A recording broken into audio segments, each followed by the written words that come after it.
Recording in progress.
Muy buenas tardes. Nos da mucho gusto saludarles en esta transmisión, que es la última del ciclo de conferencias que hemos organizado para ustedes. Y pues nos da también muchísimo gusto que nos acompañe en esta ocasión Jonathan Gutiérrez, coordinador para América Latina de la Red de Periodismo de Solución de soluciones. Y bueno, estamos ya en el cierre del diplomado, estudiando su módulo número 8, el periodista como agente de transformación. Y en esta ocasión, de acuerdo con esa temática, Jonathan Gutiérrez nos va a ofrecer su exposición con el tema Periodismo de Soluciones, cómo narrar la innovación social en América Latina.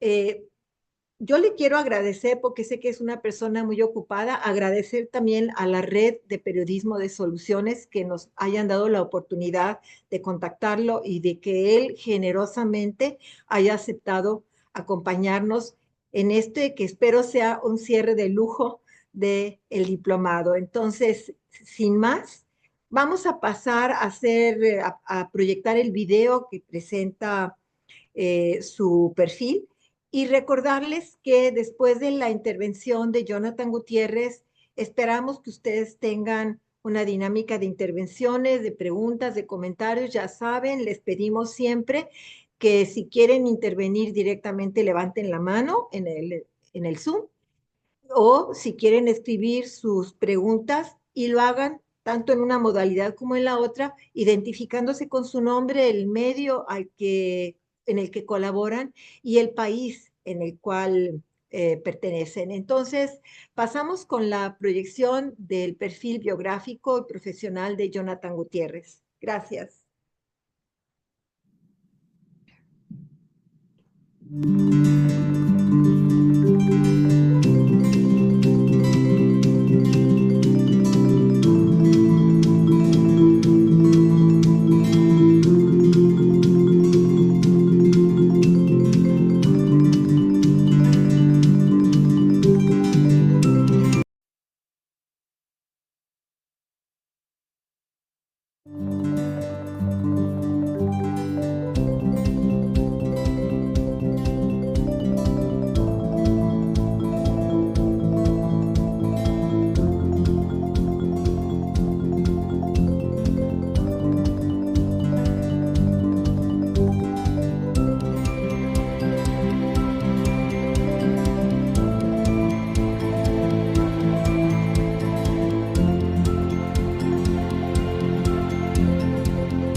Nuevamente, bienvenido Jonathan y adelante. Tienes todo el foro para ti.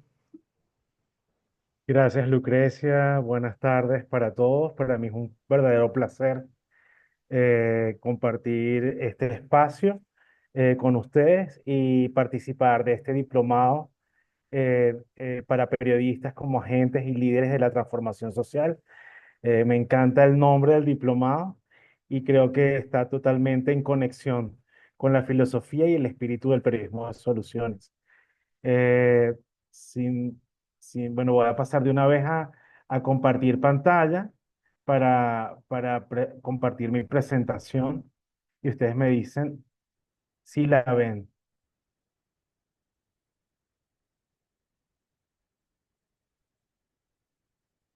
¿Se ve la presentación? Se ve la presentación, se ve un poquito ¿Está pixelada? Ok, vamos a volver desen- otra vez. desenfocada. No sé por qué. Qué raro. Un momento.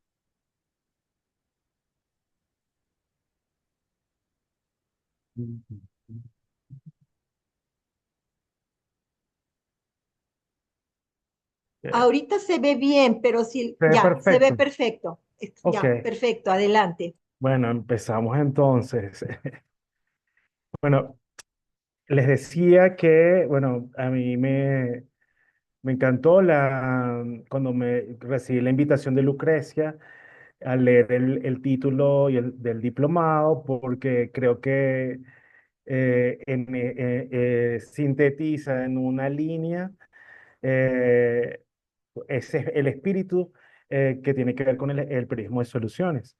Y entonces, antes que nada, antes de entrar en el meollo del tema, a mí me gustaría darles un contexto a modo de prólogo sobre la pertinencia y valor del periodismo de soluciones. Y bueno, para hablar para introducir este tema es muy importante, yo siempre trato de hacerlo, dar un contexto. Y ese contexto tiene que ver con el mundo en el que nos encontramos. Y bueno, para nadie es un secreto que hoy la industria de los medios es una industria en crisis y que el periodismo está enfrentando serios desafíos. Un periodo de transformación, de cambio y de cambios que son incluso disruptivos. Y esto no es algo que lo diga yo.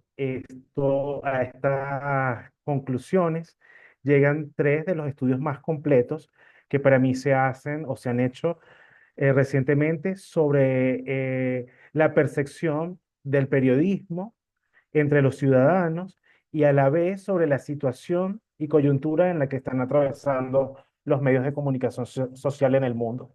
Me refiero a el periodismo como bien común, un estudio de la UNESCO, al Edelman Trust, que es un barómetro, que es un estudio global que se hace basado en las percepciones de los ciudadanos respecto a cuatro actores claves de la sociedad, que son los políticos y los gobiernos, los empresarios y el sector privado, los medios de comunicación y las ONGs y las organizaciones sociales. Y bueno, el más importante de todos, sin duda, es el Digital News Report o Digital News Project que hace el equipo del Reuters Institute de la Universidad de Oxford.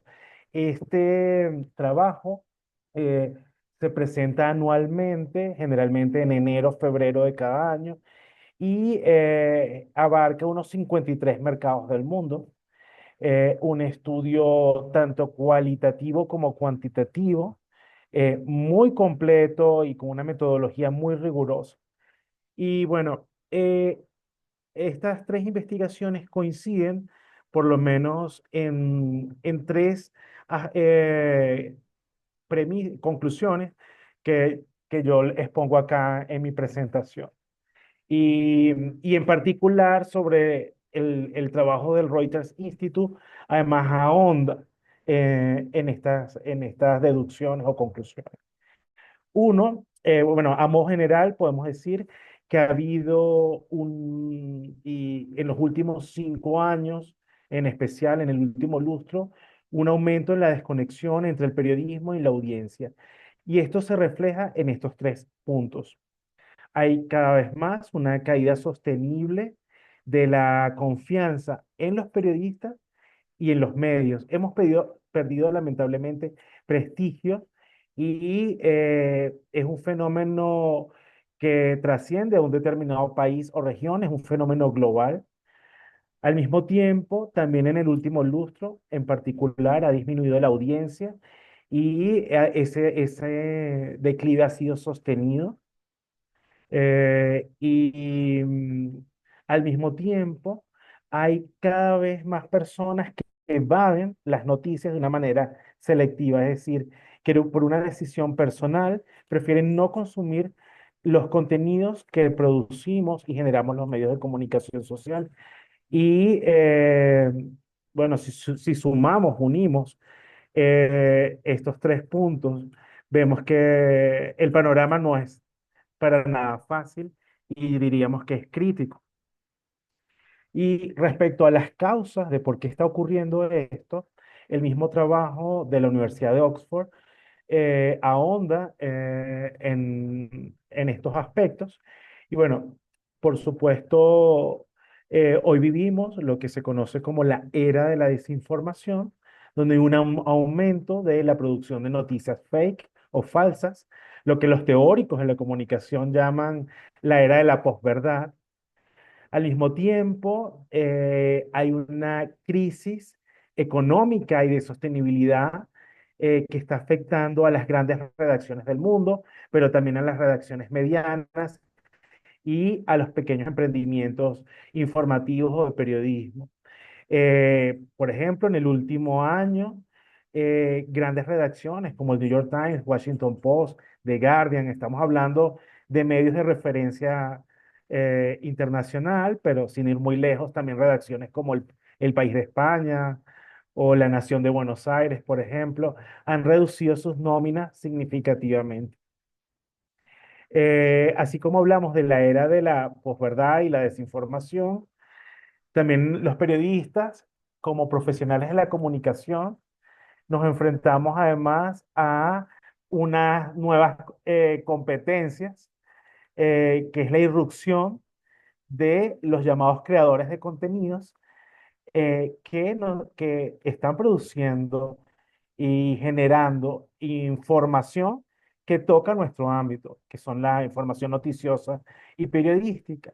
Pero lo hacen, aunque muchos de ellos realmente tienen capacidades para la comunicación que son excepcionales, y que nos da hasta una envidia sana. A la vez ocurre que ellos llegan a nuestro ámbito sin la formación profesional, sin el cuidado por el rigor ni la metodología. Y creo que lo más grave o crítico es sin cuestionamientos éticos sobre lo que comunican y cómo lo comunican. Entonces está ocurriendo una especie de eh, digamos, de diatriba y de pugna entre los periodistas y los creadores de contenido, en lo que muchas veces salimos mal parados. Y generando que me refiero a todas estas variables, y que las personas cuando les preguntan en los focus groups que hace el equipo del Reuters Institute, que por qué no están consumiendo noticias o porque cada vez más sus filtros selectivos son mayores, la gente coincide mayoritariamente en una respuesta. Hay un exceso de negatividad en el contenido de los medios de comunicación. Y algunos hablan de infoxicación, este concepto que viene un poco del inglés, y otros hablan de que se sienten saturados por las malas noticias.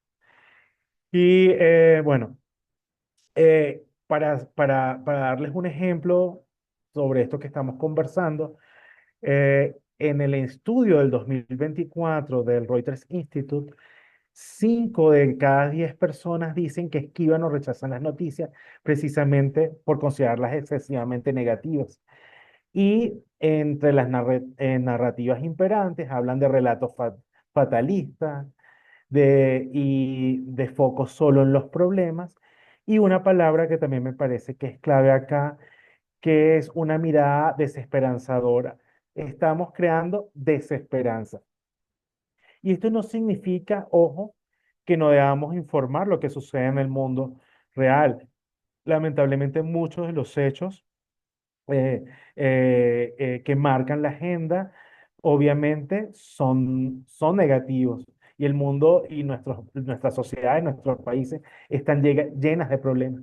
Pero eso no significa que todo esté mal ni que todo esté mal todo el tiempo. También hay otros temas relevantes de interés colectivo y de interés y de valor para nuestras audiencias, que son constructivos o que podrían interpretarse o leerse como positivos. Eh, Quería comentarles que el mismo trabajo del Reuters Institute, frente a estos dilemas, hizo un estudio posterior en el que consultó a líderes de esa comunicación y que tienen rol de toma de decisiones. Y sobre frente a este escenario y a este contexto, ¿cuáles estrategias pueden aplicar o piensan aplicar en lo que en lo que era el 2024 y el 2025? Y bueno, estas fueron sus respuestas. Fíjense, ¿qué porcentaje de líderes cree que estas ideas pueden combatir la llamada fatiga informativa? Y fíjense que el sondeo fue a 303 líderes de medios de 53 países del mundo. En primer lugar, eh, frente a esa saturación de noticias y a esos excesos, a esa infoxication, consideran que hay que hacer cada vez más periodismo explicativo en formatos simples. Muchas veces la gente no está entendiendo los contenidos que estamos publicando o que estamos generando. Y entre esos formatos simples, por ejemplo, el formato de preguntas y respuestas, hacer los contenidos más digeribles. Y eso no se trata necesariamente de subestimar a las personas, sino de ayudarlas a ampliar la comprensión de temas más especializados. Y fíjense, en tercer lugar, la gente habla, los líderes de las salas de redacción que fueron consultados hablan de hacer periodismo de soluciones. Es decir, en el top 3 de las estrategias a aplicar en 2024 y 2025, desde el periodismo de soluciones está en el foco de lo que se piensa hacer. También hablan de historias que inspiren, de ampliar la agenda, y a esto se refieren a que hay también un dominio de la agenda informativa de los temas políticos y de los temas económicos. Pero otros temas sociales, por ejemplo, educación, ambiente, eh, temas locales o hiperlocales, también son relevantes de interés para la audiencia y no tienen tal vez la cobertura suficiente que se quiere o se espera. Hacer un periodismo más lento, periodismo que algunos llaman periodismo reposado, a esto se refiere con hacer trabajos de largo aliento. Y siempre que hablo sobre este tema, algunos me dicen, bueno, pero yo hago es breaking news, publico informaciones diarias o cotidianas, lo que algunos llaman diarismo, y no tengo tiempo ni dinero o recursos para hacer un reportaje que me va a llevar 6 meses. Entonces, frente a eso, la respuesta es que algunos hablan de hacer un periodismo de mediano aliento. Tal vez no que te lleve 6 meses o 3 meses, pero sí que por lo menos lo trabajes en una semana o dos y que haya una historia, que se construya una historia. Y para eso pueden recurrir a los recursos de la crónica, por ejemplo, o del reportaje. Historias positivas también están entre las respuestas a las estrategias, entre otras opciones. Y bueno, yo le voy a pasar a Ricardo y al equipo del diplomado el link del estudio, porque es un estudio muy completo que está en inglés y en español. Ahí tienen el código QR por si lo quieren hacer un print de pantalla, pero igual yo les voy a pasar el link.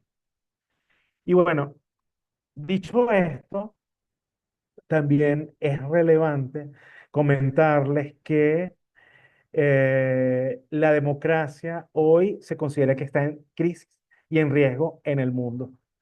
Y esto tiene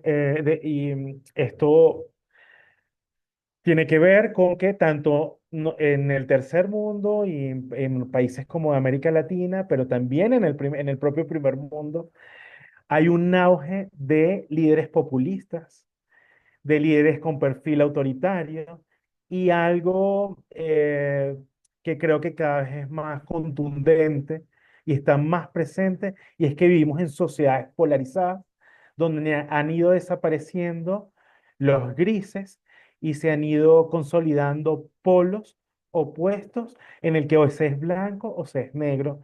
y eso está generando unas fracturas sociales que rompen el tejido social y lamentablemente el diálogo tan necesario en la construcción de las sociedades democráticas. Es lo que está ocurriendo, lo que los argentinos llaman una grieta. Yo que soy venezolano y un periodista, editor que vive en Caracas y en Venezuela, si algo sabré es de polarización. Y eso vamos a hablar. Pero bueno, entre otras cosas, también hoy vivimos que llegan líderes que son electos presidentes y vienen de la antipolítica, son outsiders. Y como outsider no vienen desde la construcción de un liderazgo de base, sino son como una especie de paracaidistas y generan un efecto disruptivo. Lamentablemente también vivimos cada vez más xenofobia, ultranacionalismo y bueno, extremismo de todo tipo. Bueno, y a mí me gusta siempre citar a dos autores que para mí son referentes y forman parte de mis lecturas eh, eh, eh, continuas. Uno es Yasha Mounk, es un filósofo político de origen griego, pero norteamericano, profesor de varias escuelas de ciencia política en los Estados Unidos, entre ellos en la Universidad de Harvard. Y Steven Pinker, quien es un psicólogo social especialista en neurolingüista. Ambos autores tienen estos dos libros que los recomiendo. El de Yasha Mounk es un estudio muy completo sobre la democracia en el mundo, que se llama El pueblo contra la democracia, The People versus Democracy. Y este trabajo analiza el por qué el declive de la democracia como sistema y modelo político, incluso como ideal de convivencia ciudadana. Y en el caso de Steven Pinker, él hace un estudio de la evolución del hombre y la humanidad desde la ilustración hacia acá, basado, él es muy un experto además en estadística y con indicadores medibles. Él demuestra que si bien el mundo está lleno de problemas, también es casi una obviedad que el mundo está mejor que hace 200 años, hablando en términos de salud, de educación, de derechos de la mujer, entre otras muchas variables. Y ambos coinciden en ambos trabajos, a ellos hablan del poder de las narrativas.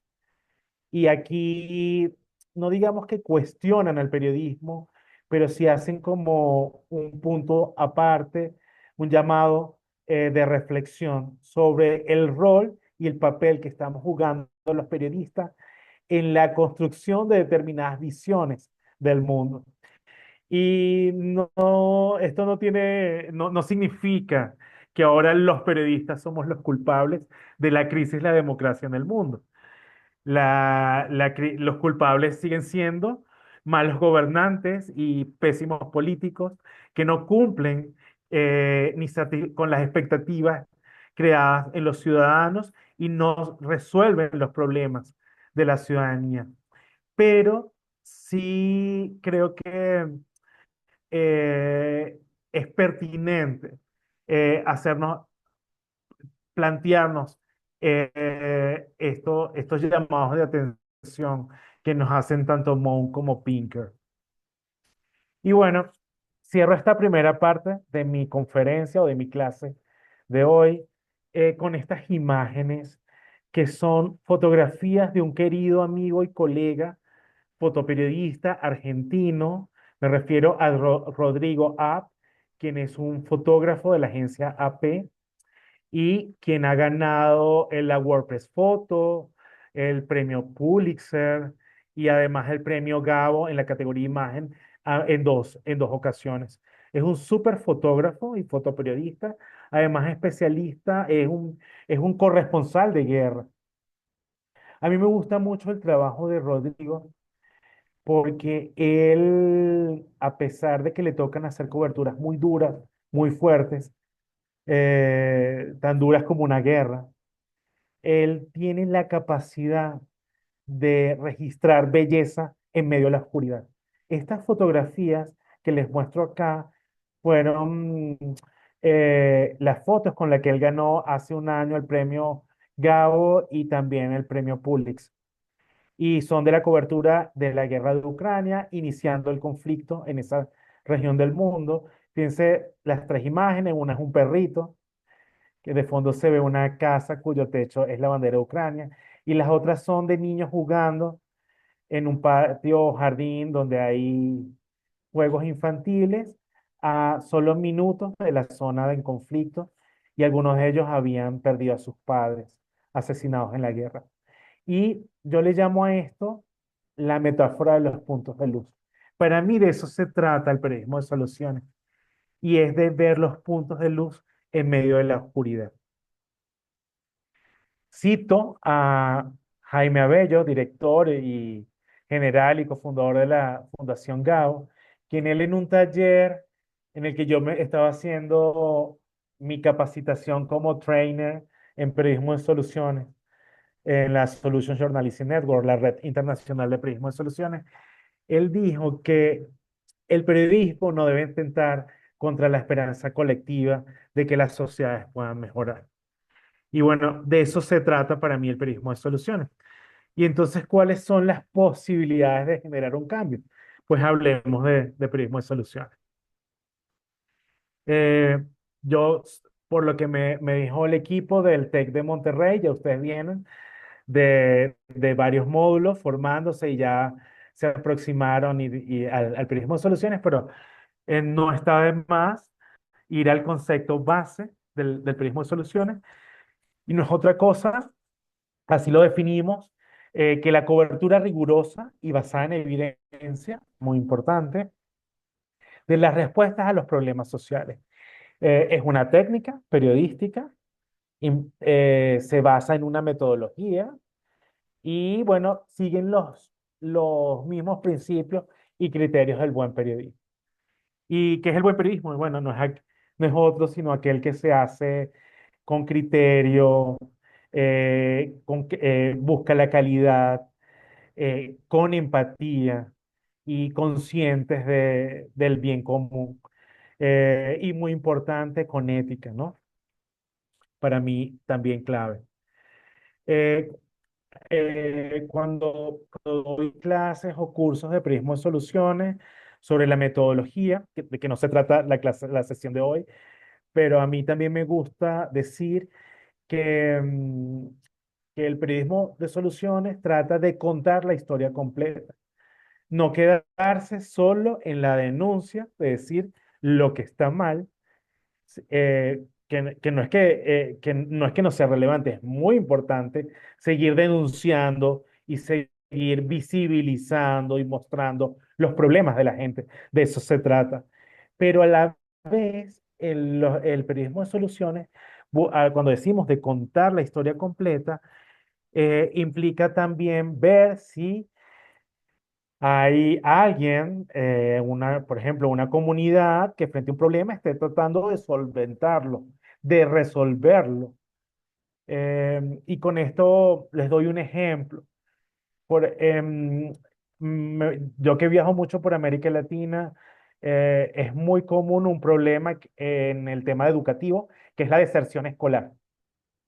Y aquí en Venezuela anualmente se publican cifras sobre el panorama y el estado de la educación en Venezuela, y siempre con indicadores que son también críticos.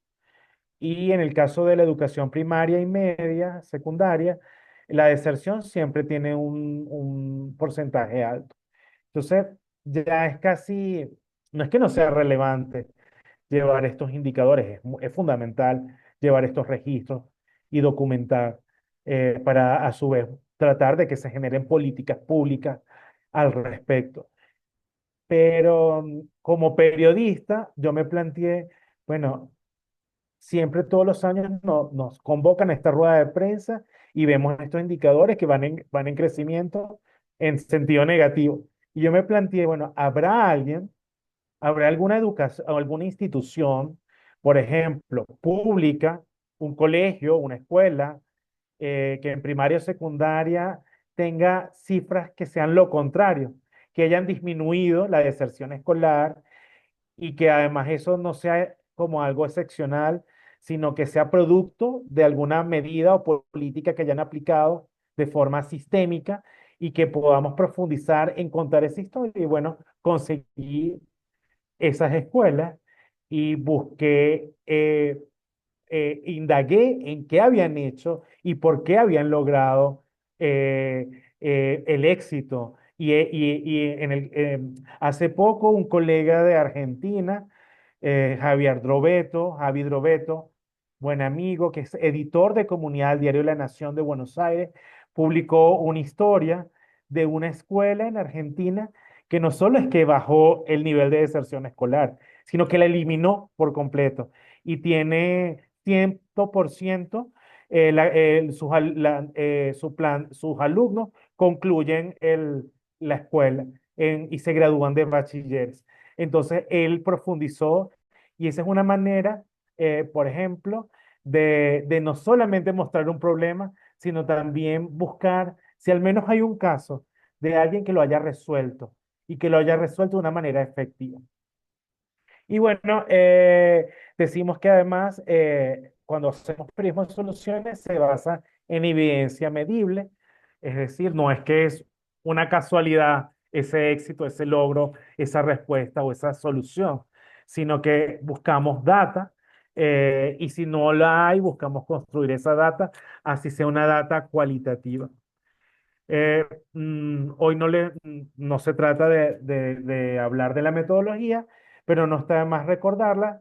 El periodismo de soluciones se basa en lo que llamamos los cuatro pilares y estos son los cuatro pilares del periodismo de soluciones. Uno, hace la respuesta al problema, el eje narrativo de la historia.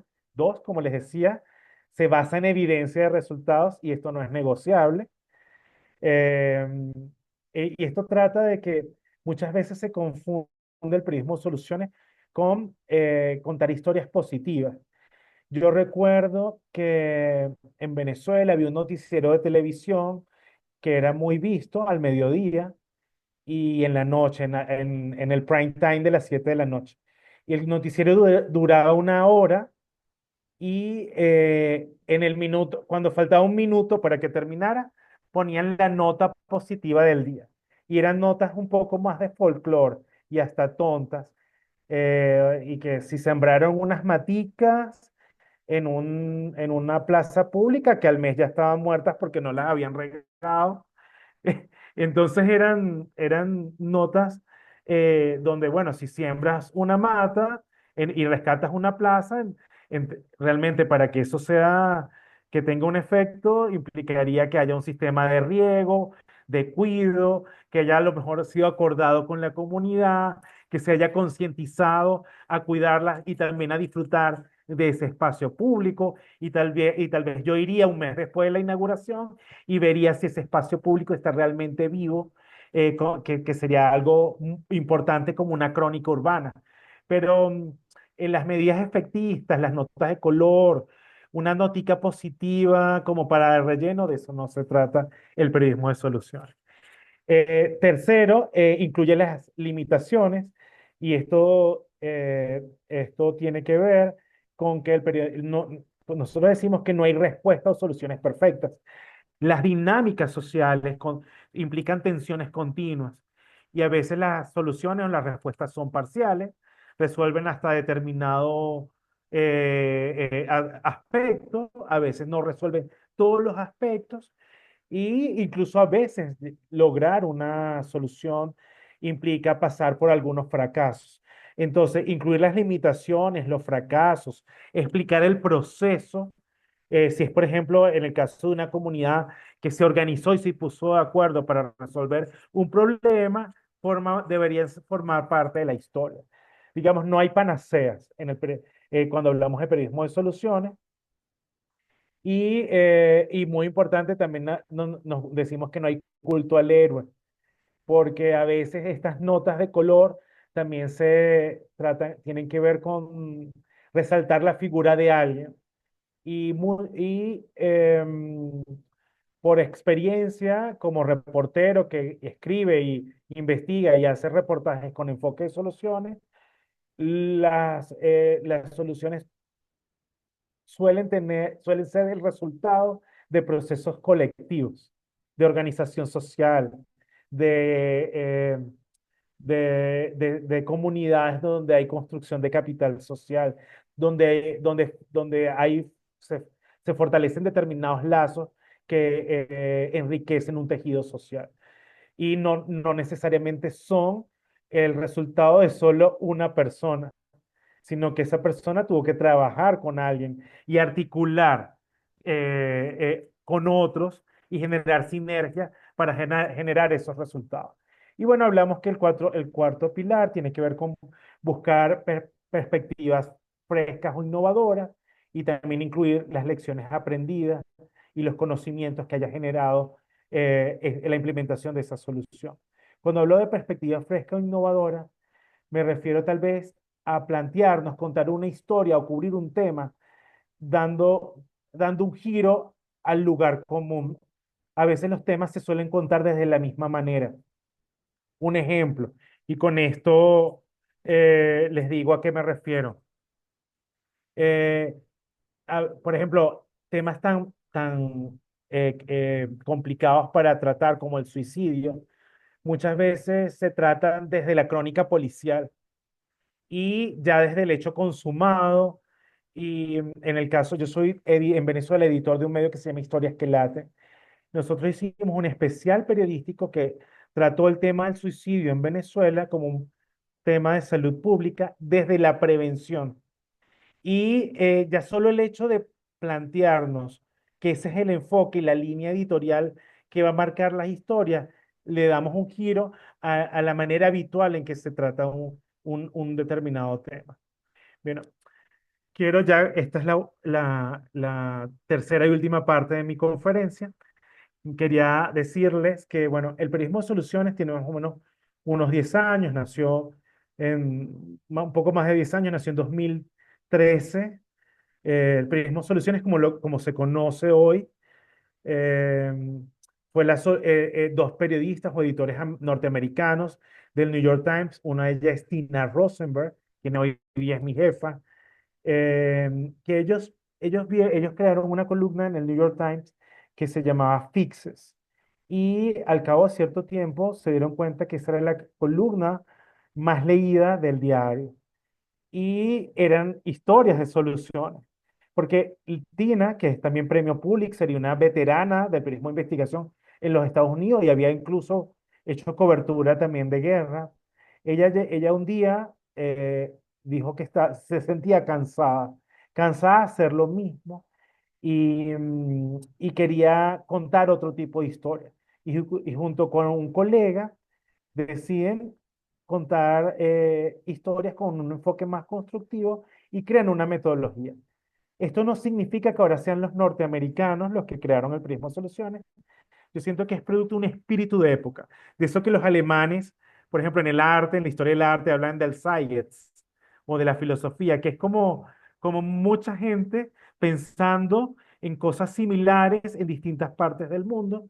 En América Latina estaba ocurriendo esto, en Europa, por ejemplo, en los países escandinavos, que le llaman periodismo constructivo. Em, y siento que los norteamericanos lo que hicieron fue precisar la metodología y ponerle un nombre. Y ya sabemos que ellos son muy metódicos y expertos en marketing. Entonces, pero bueno, quería compartir con ustedes que desde hace unos 5 años el Prismo Soluciones en América Latina tiene un auge y ha ido también en un proceso de crecimiento.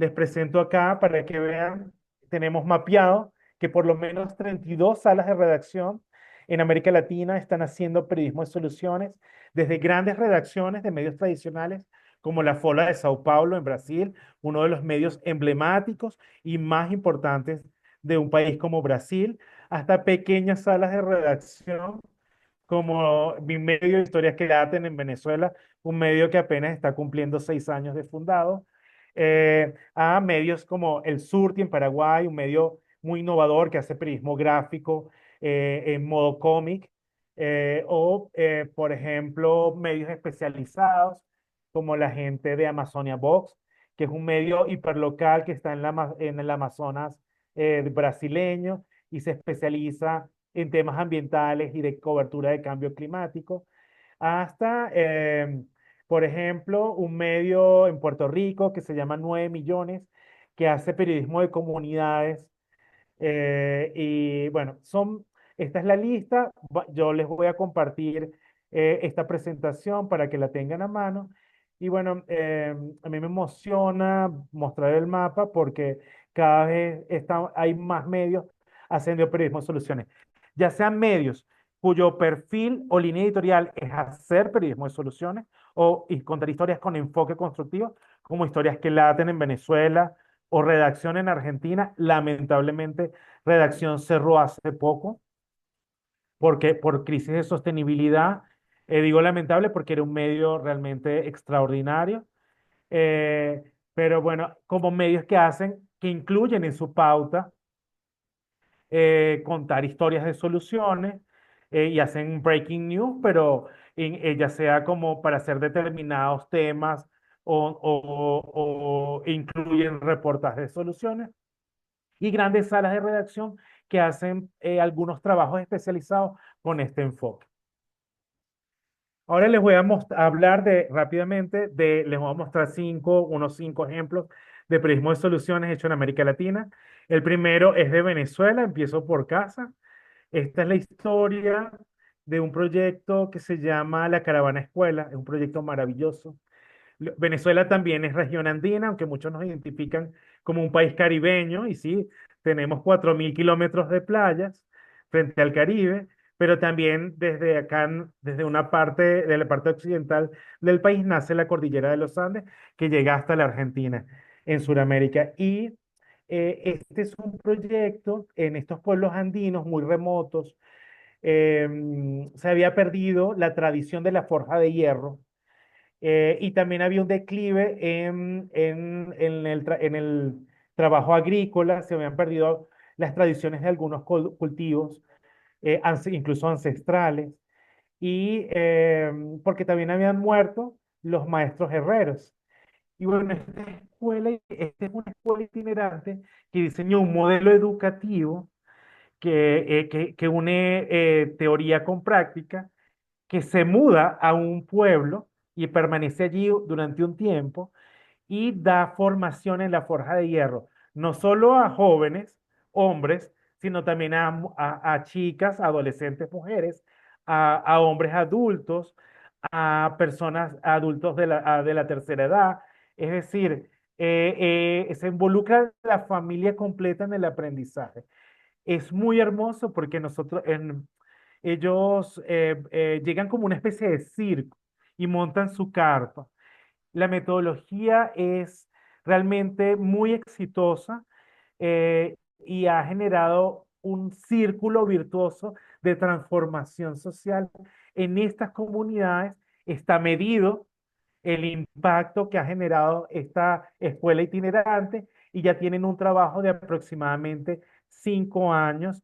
Y bueno, aquí se une desde el rescate de una tradición artesanal hasta el rescate de cultivos y su impacto en esas comunidades. Esta otra historia se llama, lo publicó El País de España, edición América, capítulo Perú.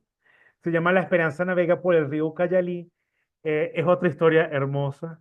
Este trabajo del colega Ramiro Escobar La Cruz de Perú ganó el premio Roche en su categoría o mención periodismo de soluciones como mejor reportaje de 2023 y cuenta la historia del Fort Hope, que es un barco que navega por los ríos navegables, valga la redundancia, de la Amazonía peruana, llevando atención en salud a comunidades desasistidas o donde no hay presencia del Estado peruano y donde no hay ningún centro de salud. Hablando de data y de evidencia de resultados, Para que tengan una idea, una travesía al Fort Hope dura más o menos 21 días. Hay una tripulación que están conformada por más de 30 médicos especializados y no solamente es que vacunan, hacen operaciones, detectan enfermedades crónicas, hacen, aplican, o hay odontología, ortodoncia, tratamiento psicológico y psiquiátrico. Periodistas de la salud mental también forman parte de esta tripulación, pediatras, obviamente obstetras, atienden partos, hacen chequeo médico a mujeres embarazadas.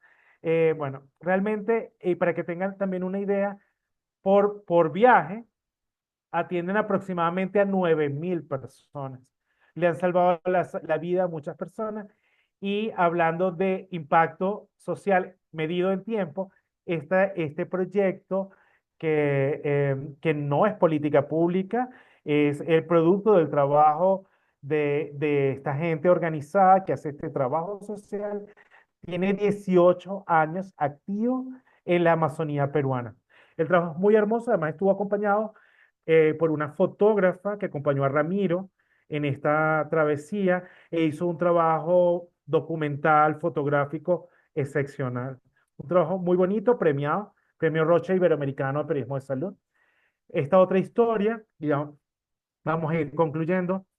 Eh, Esta historia es de Argentina, de mi colega casualmente, que lo nombré, de Javier Drobeto, quien también es un periodista, entrenador en periodismo de soluciones. Él en ese momento era editor de redacción, hoy día está en el diario La Nación, y él hizo un trabajo con enfoque de soluciones haciendo un reportaje audiovisual. Este reportaje es audiovisual. Eso también importante decirles que uno puede contar historias de soluciones en múltiples formatos, en nuevas narrativas, en formato multimedia, a través de una crónica, a través de una historia sonora en formato podcast. En este caso es un micro documental muy lindo, muy bien editado, muy bien hecho, que dura creo que unos 7, 8 minutos. Es la historia de una comunidad en Jujuy. Jujuy es una provincia argentina, específicamente la comunidad de Olaroz Chico, una comunidad de población indígena en Argentina, que logró ser autosostenible en términos de energía. Y todas las casas de las familias de este pueblo tienen energía a través de energía solar.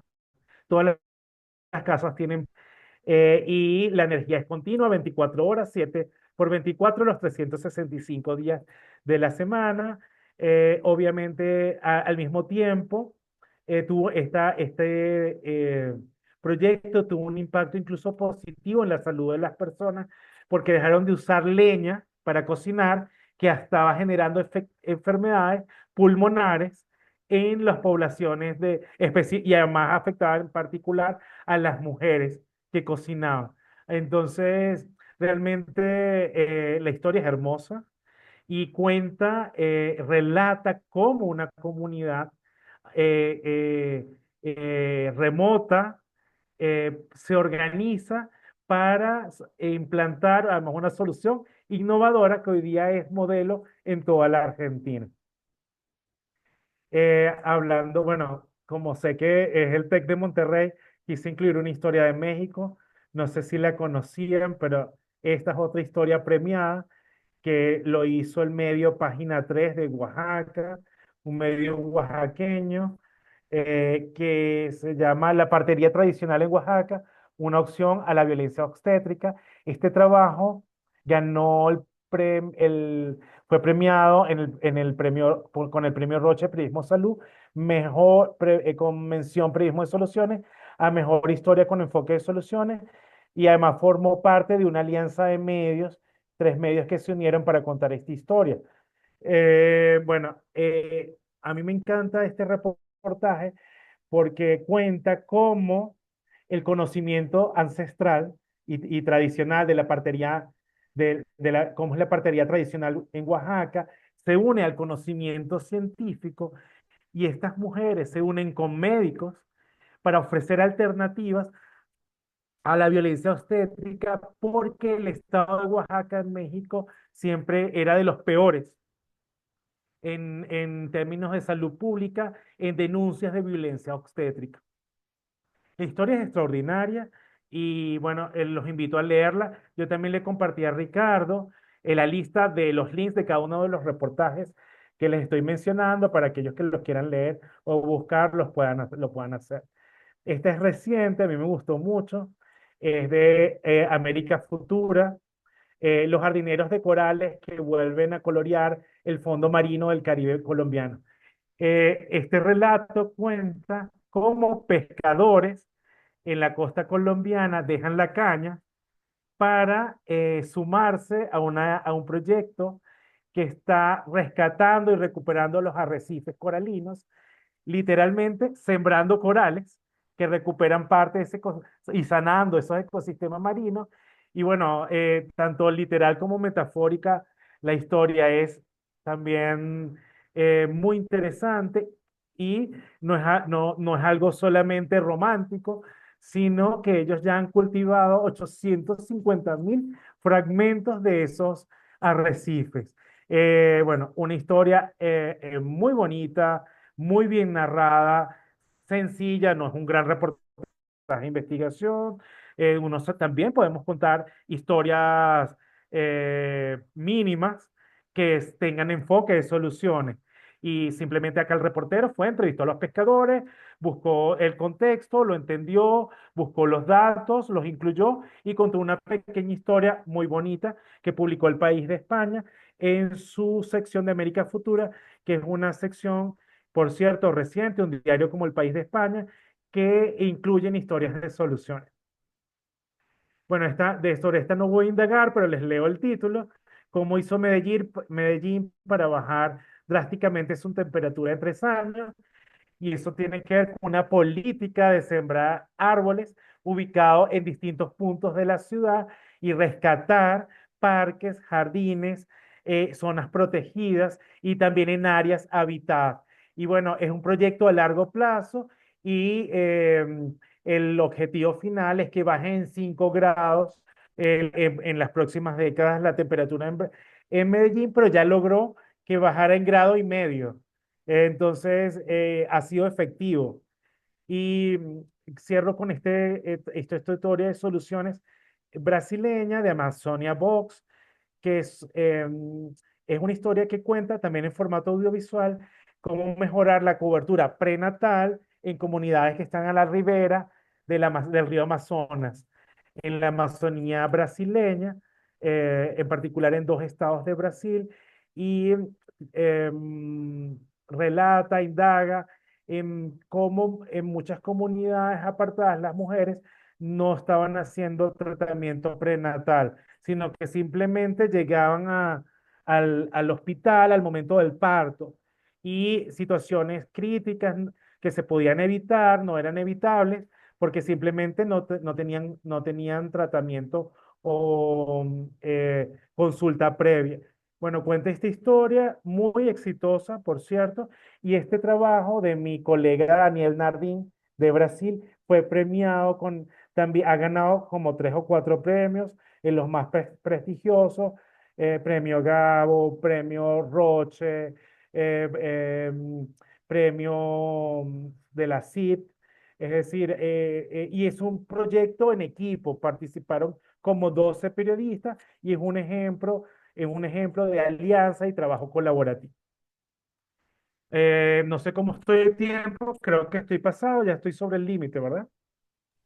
Te damos 5 minutos para que podamos contar con 25 para las participaciones de nuestros periodistas.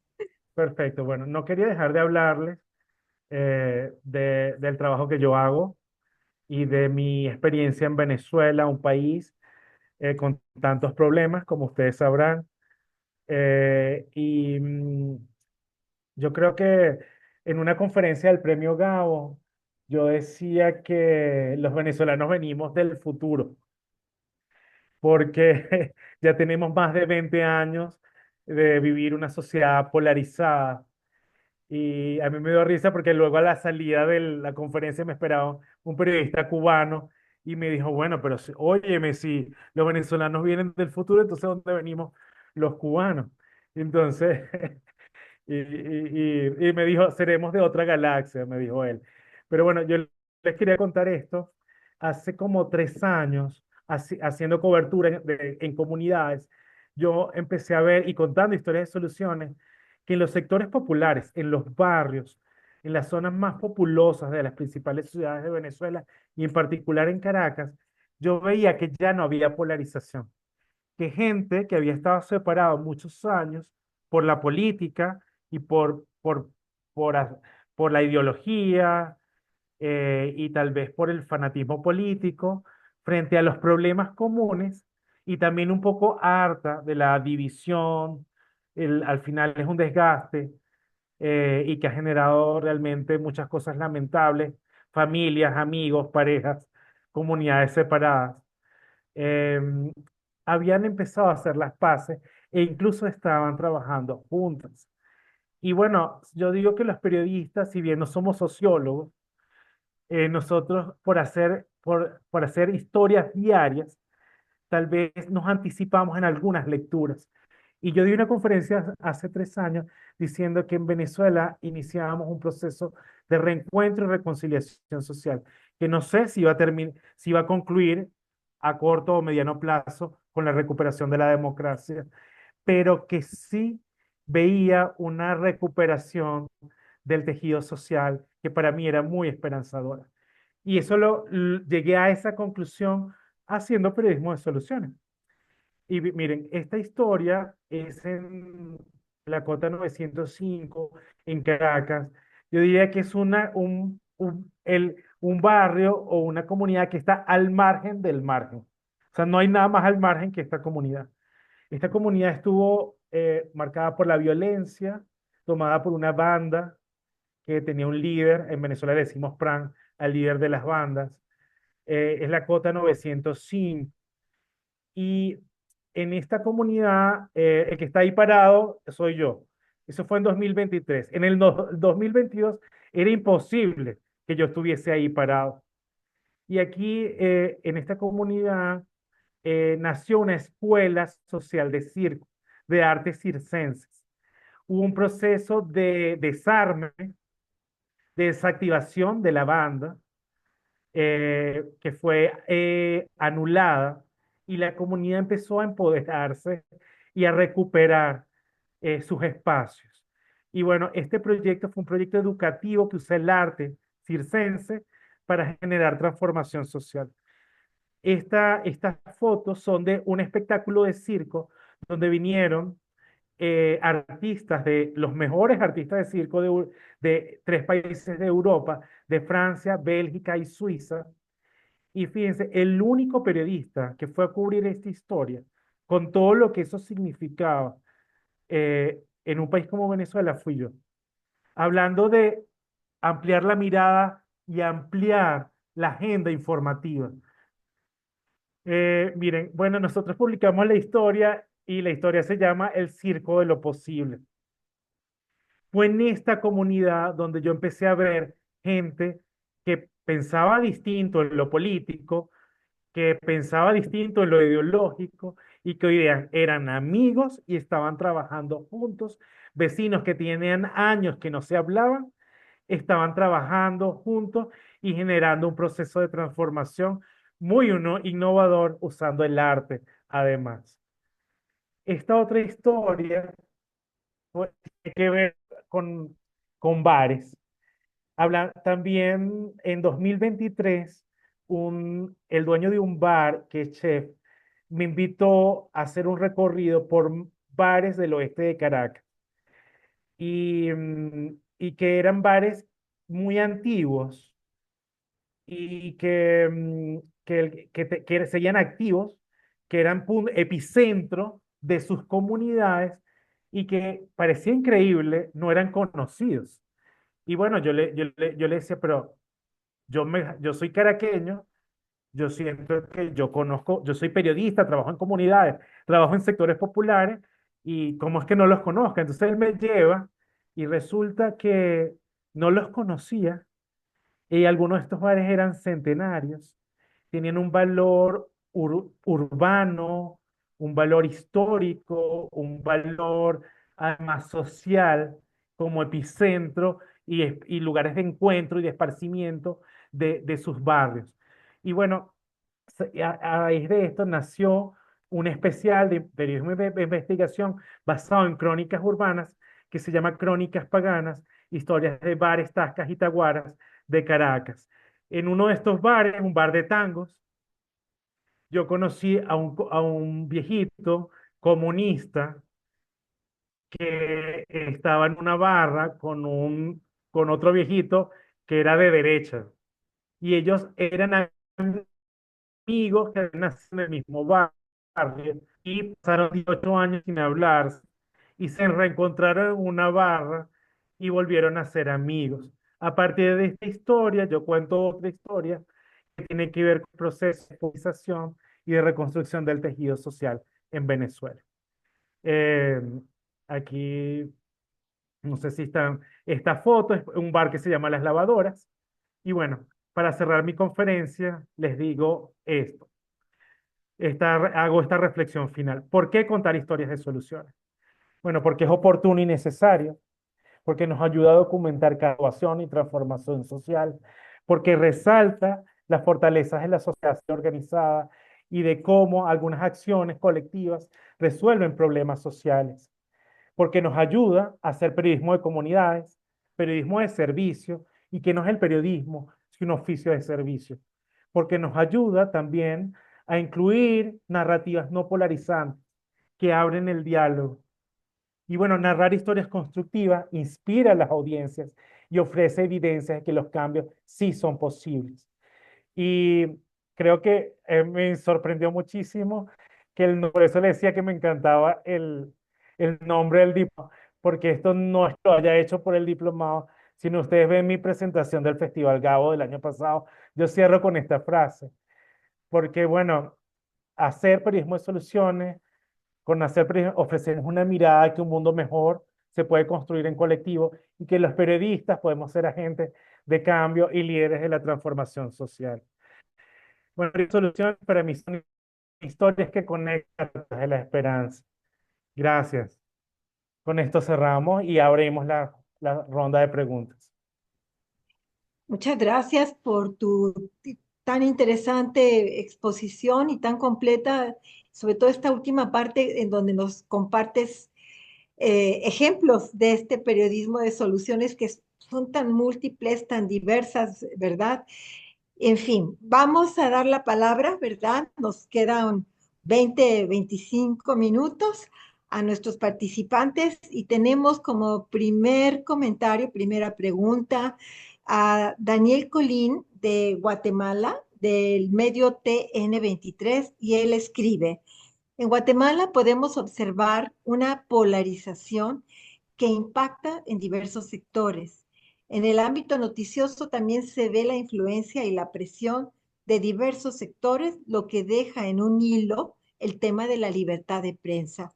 Saludos atentamente, Daniel Colín de Guatemala. Y él escribió su pregunta o su comentario al principio, cuando tú estabas dando esta revisión sobre el periodismo, la crisis, el ascenso de los autoritarismos. Te doy ese contexto, Jonathan. Ujú. Y bueno, miren, gracias por tu pregunta y tu participación muy pertinente. Creo que hoy, bueno, en este contexto global tan complicado, incluso con las informaciones últimas de todo lo que está sucediendo en los Estados Unidos y su impacto en la región y en el mundo. Yo creo que eh, es más relevante que los periodistas mm, frente a presiones políticas, presiones económicas, grupos de interés, eh, que, que nos planteemos y volvamos como a la esencia, nos planteemos nosotros cada dilema desde lo ético y desde lo que debe ser conveniente para el ciudadano y sobre lo que el instinto nos guía a hacer. Creo que nos ha hecho mucho daño cierto periodismo activista, no activista en temas necesariamente sociales, porque yo creo que todos somos activistas, por ejemplo, en defender los derechos humanos. Ahí yo no me cuestiono ser activista, pero sí activistas, me refiero más en el sentido de lo que en países como Venezuela o Argentina llamamos periodismo militante. Y periodismo militante no es otro que aquel que solamente eh, hace cobertura en función del interés de algún actor, eh, sea político o económico, o desde una postura ideológica. Yo creo que cuando hacemos eso, eh, generamos automáticamente eh, de la mitad de la audiencia que nos tenga la misma afiliación o línea que estemos generando ese contenido. Yo creo que podemos mantener, obviamente, nuestra opinión, nuestra visión, nuestra mirada, nuestra posición como ciudadanos,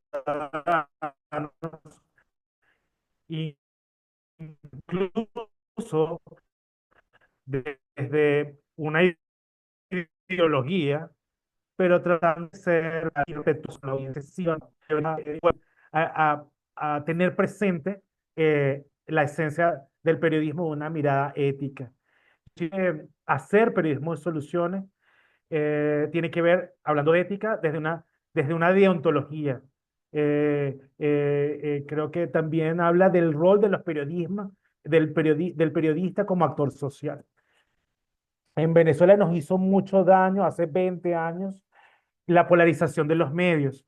Hoy día, más allá de los medios oficiales, que son medios que hacen propaganda, creo que hay un ecosistema de medios independientes que es bien diverso y bien plural, e incluso especializado por áreas, por ejemplo, como ambiente o como temas de género. Y eso ha hecho que los nuevos medios o medios independientes hayan recuperado la confianza de la audiencia.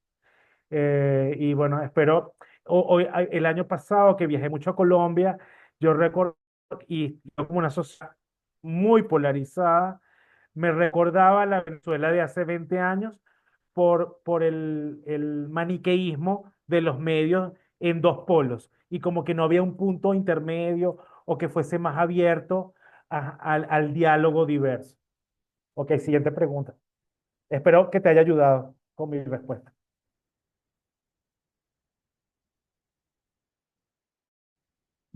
Estás muteada, Lucrecia, no te escucho. Eh, Lucrecia, Disculpen. tienes el Sí, micrófono sí, apagado. ya lo encendí. ¿Ya? ¿Ya lo tengo encendido? ¿Sí me escuchan? Sí, te escucho. Ok, perdón. Eh, tenemos el comentario de Alberto Gómez, que es reportero de la revista Transportes y Turismo en México. Él escribe, creo que el objetivo del periodismo es evidenciar lo malo, lo incorrecto, lo ilegal, lo inmoral, para que a partir de ahí se busquen soluciones.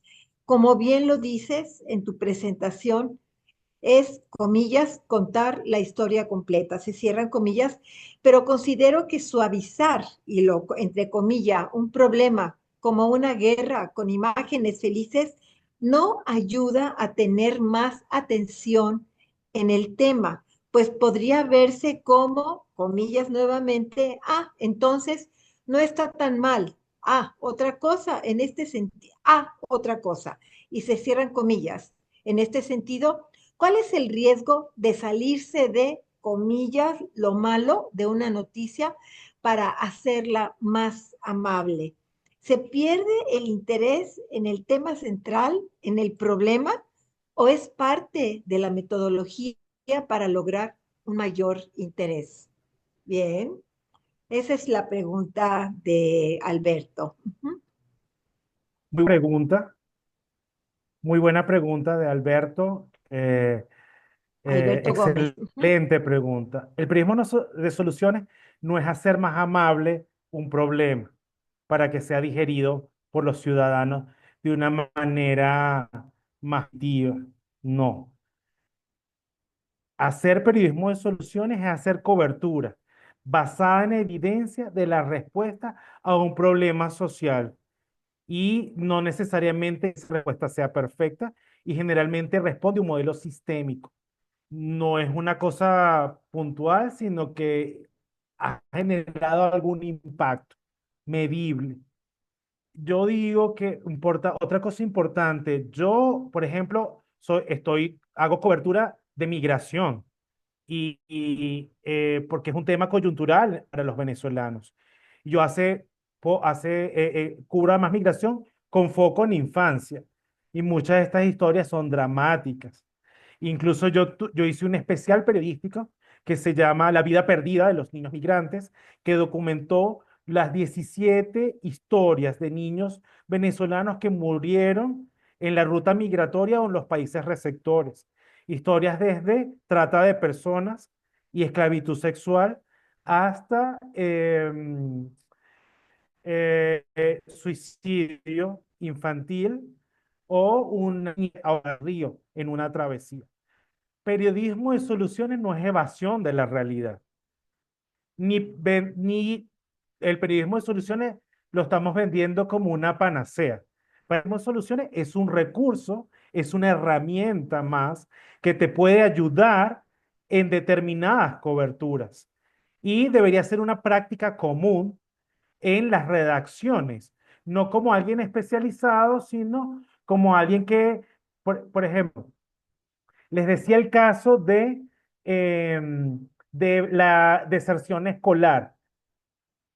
¿Por qué no hacer cuando publiquen las notas y la data sobre la deserción escolar del sistema escolar de un país, de una ciudad? ¿Por qué no buscar cuáles son el municipio o las escuelas que no tienen una data negativa?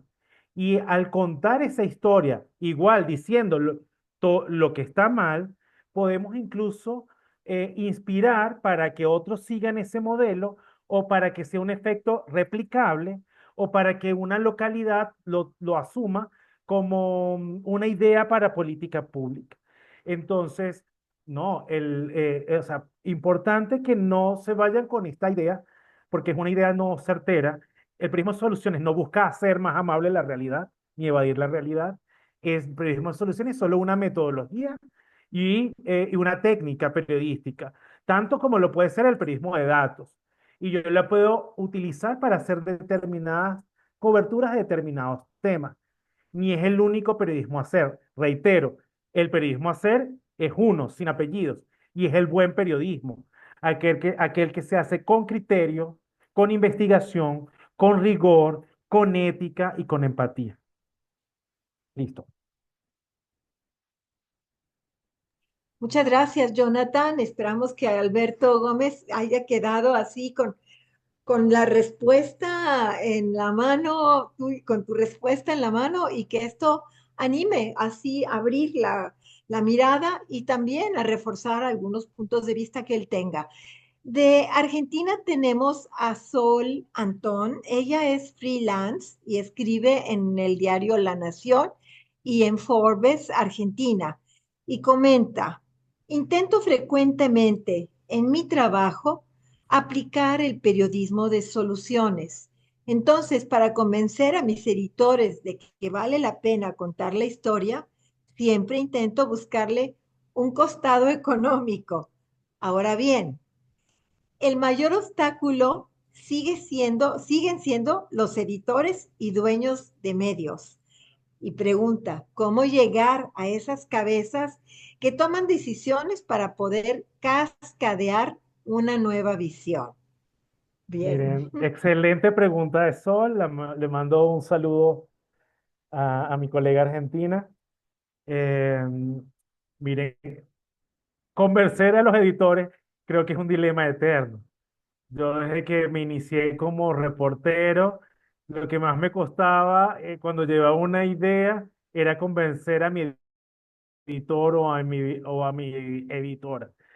Pero me encanta que tengas la astucia de ir por el tema económico, por ejemplo, y les hablo en los editores y jefes de redacción de algunos medios que hacemos periodistas de soluciones, por ejemplo, para buscar aliados que financien algunas investigaciones o proyectos especiales de largo aliento. Nosotros llevamos nuestras métricas, nuestros indicadores.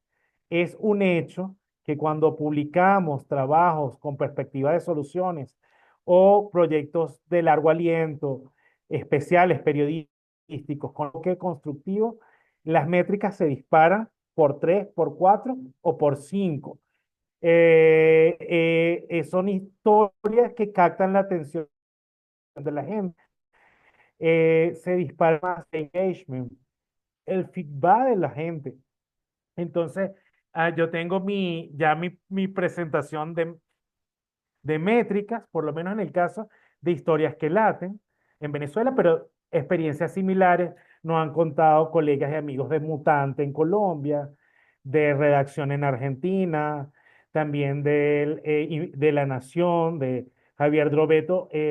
No sé si lo conoce, Sol, él es el editor de Comunidad de La Nación. Es muy bueno haciendo estas mediciones de audiencia y comparando el impacto de determinadas historias. Pero también, también nos pasa, por ejemplo, mi colega, la editora de 9 millones de Puerto Rico, mis colegas de el colectivo 506 de Costa Rica, que ellos tienen también resultados similares. Incluso empiezan a recuperar nichos de audiencia perdida, porque la gente conecta con estas historias. Por eso yo también digo que este tipo de periodismo son historias que conectan. Entonces, una respuesta, si es posible medir los indicadores y sacar las métricas de una publicación para que lo tengas como prueba o como evidencia, eso sería en un aspecto cuantitativo. Y un aspecto cualitativo es ser los comentarios de las personas, de los lectores, ese engagement por ejemplo, a veces un reportaje de soluciones, nosotros en Historias que Laten tenemos más de 100 comentarios. A veces una nota normal tiene 2 comentarios y los comentarios a veces son manuscritos, 3, 4 párrafos, la gente emocionada inspirada, dando un feedback de lo que le ha generado esa historia.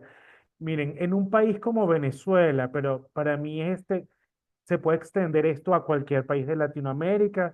Conozco bien América Latina, conozco bien Colombia, conozco México, conozco Brasil y Perú. El año pasado estuvo en Perú y un país extraordinario, con una cultura extraordinaria, la mejor gastronomía, pero también con muchos problemas sociales. Entonces yo diría que nuestros problemas son muy comunes.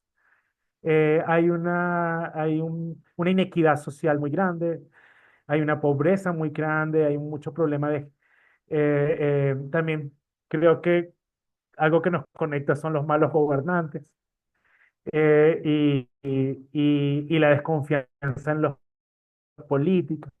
Entonces, yo creo que ver cómo la gente se siente conectada con estas historias, lo que te puede servir para convencer a esos editores.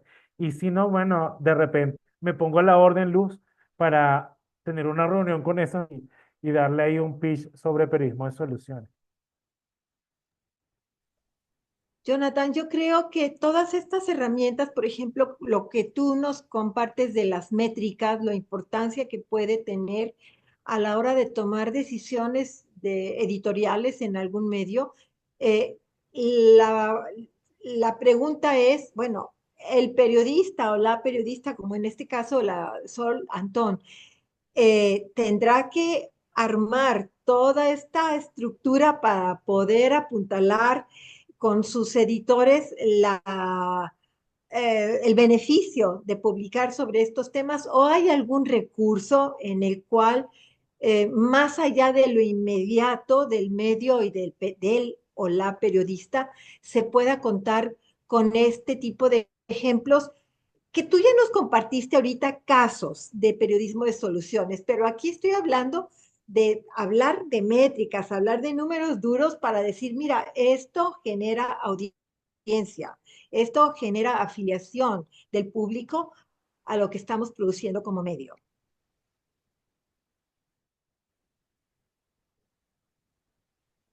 Sí, hay varios estudios, Lucrecia, que han documentado y han medido esto. Por ejemplo, en el caso de los Estados Unidos, si no me equivoco, en la lista de recursos de apoyo que le Ricardo para que suba al aula virtual, está un material sobre eso. Si no está incluido allí, yo lo voy a buscar y se los voy a compartir. Pero hay varios estudios que evidencian esto. Sin embargo, otro recurso puede ser el propio informe del Reuters Institute, el estudio de Oxford y el resultado de la consulta a los líderes de 303 o 305 salas de redacción del mundo, que dicen que en su top 3 de estrategias frente a los desafíos del periodismo y de los medios está hacer periodismo de soluciones. Es decir, le puedes decir, mira, los líderes de grandes redacciones del mundo, consultados en el estudio global más completo y más importante que también se hace en el mundo, van a hacer periodismo de soluciones como estrategia. Entonces nosotros no nos vamos a quedar atrás. Deberíamos estar con la vanguardia, no llegar de último como la ambulancia. Entonces, ese otro podría ser otro argumento.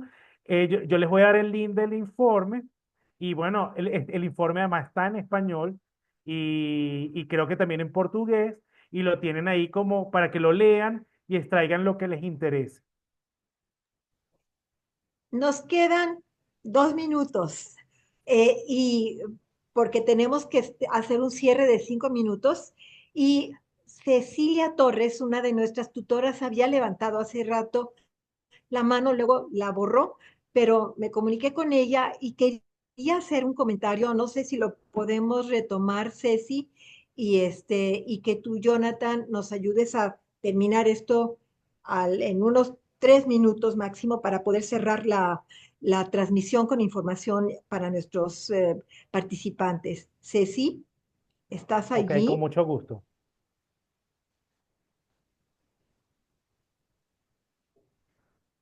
No Ah, ya, es que estaba, ya, es que mi audio estaba desactivado y no podía decir.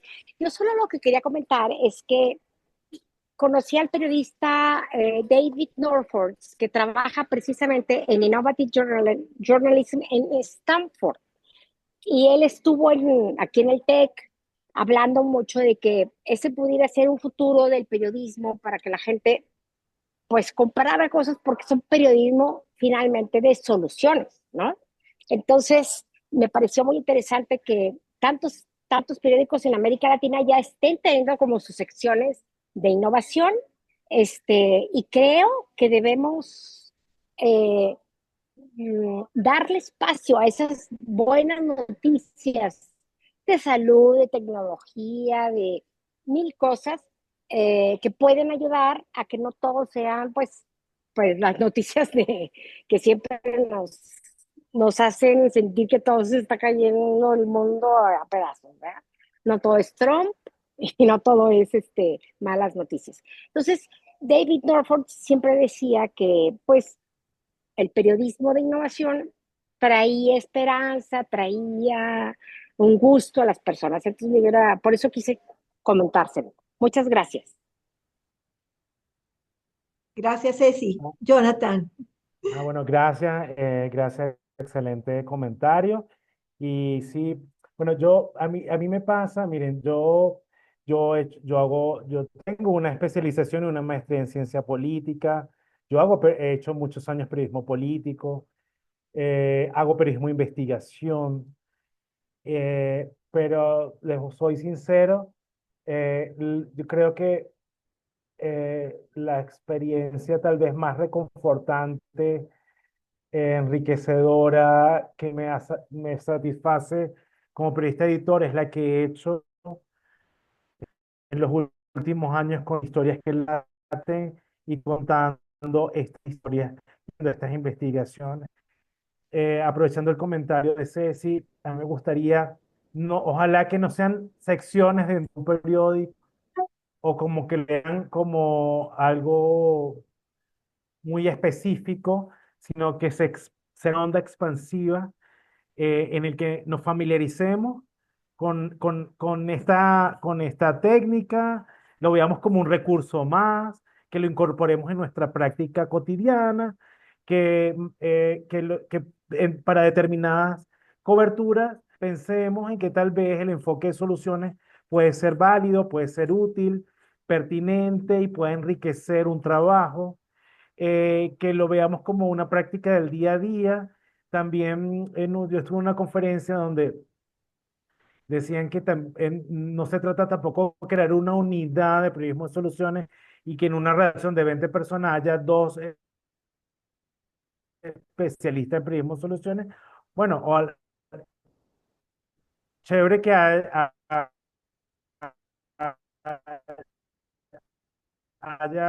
una gente tal vez que tenga mayor experticia, pero lo ideal es que una historia enfrentándose al desafío, al reto, al propósito de hacer un reportaje siguiendo alguna de estas premisas y que tenga rigor periodístico y bueno, publicando estos trabajos. Entonces, bueno, espero que les haya sido útil la sesión de hoy. Para mí ha sido un placer realmente y bueno, con esto cerramos para los últimos minutos de la clase en este último módulo del diplomado. Y gracias, Lucrecia. Gracias a ti, de parte también del Defensa del Tecnológico de Monterrey, de nuestro equipo organizador y de nuestros participantes de la 13ª generación. Gracias por tu valiosísima intervención y por los recursos que nos has compartido, porque se los vamos a compartir, tanto tu presentación como los recursos que nos has hecho favor de elaborar. Y cedo la palabra a nuestra directora de Educación para el Desarrollo, la doctora Karina Martínez. Gracias, Cari. Muchas gracias. Igual yo me uno a la felicitación, al agradecimiento para Jonathan. Y pues bueno, sigamos ahora avanzando en estos últimos minutos que nos quedan, si me permiten, para recordarles algunos avisos importantes, como es pues la entrega de la actividad número 15 que se va a llevar, que se tiene programada para el próximo lunes 17 de febrero.